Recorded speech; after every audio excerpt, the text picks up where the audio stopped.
Helo pawb a croeso i'r ail pennod Teyrnas Y Teulu. Yn hwyrach ymlaen, bydd ni'n ffeindio allan beth sy'n digwydd yn nesaf yn Hanes y Pasg. Ond, yn gyntaf, dyn ni am creu nythod Pasg siocled. Felly, bydd chi angen ffeindio y pethau yma yn eich cegin. Yn gyntaf, dyn ni hefo graddfeydd pwyso, dyn ni hefo hambwrdd i cacen y fach a casys i mynd gyda nhw. Dyn ni hefo sospan a llwy, ac hefyd bydd angen i chi ffeindio bowlen gwydr. O rhan y bwyd, bydd angen cornflakes, syrup aer, menyn, siocled plaen neu siocled llaeth, ac hefyd oia fach siocled, falle 1 neu 2 paced, dibynnu ar faint o oia ti eisiau rhoi fewn i nythod. Wel, os ti wedi dod o hyd i'r holl pethau yma, ti bron iawn barod i cychwyn coginio eich nythod Pasg siocled. Ond y peth cyntaf ydy dyn ni angen golchi ein dwylo. Ac ar ôl hynny, mae'n cymryd ti trwy sut i creu'r nythod Pasg siocled cam wrth cam.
Iawn, wel, tra bod ni'n aros i'r nythod Pasg oeri i ni gallu bwyta nhw, dwi'n meddwl mae'n syniad dda i ni gallu cario ymlaen gyda hanes y Pasg.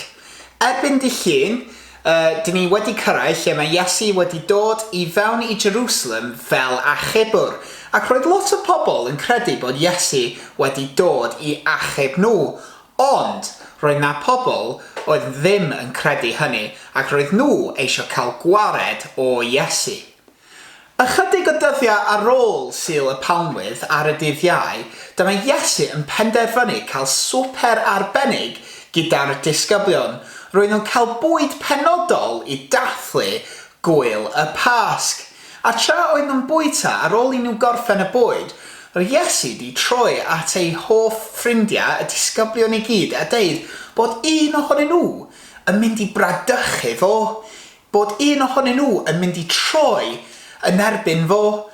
Roedd y disgyblion yn anghytuno dros pwy oedd yn mynd I troi yn erbyn Iesu, a dyma Judas yn codi oddi wrth y bwrdd a gadael yr ystafell, ond roedd neb yn gwybod lle oedd Judas yn mynd.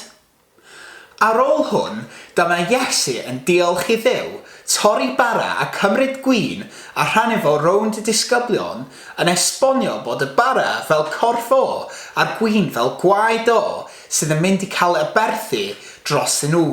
A dyna'r reswm mae capeli a eglwysi dal I cymryd bara a gwin heddiw I asgofio beth mae Iesu wedi gwneud. Penderfynodd Iesu I mynd I lle o enw gardd Getsemani gyda'i disgyblion I gweddio yn y nos. Tra roedd nhw yna, roedd yna milwyr roedd yn cael ei arwain gan Judas yn dod. Dyma Judas yn cusanu Iesu ar boch I ddangos i'r milwyr pwy i'w arestio. A dyma Pedr, disgybl arall, yn cymryd clefydd o a torri clust un o milwyr I ffwrdd.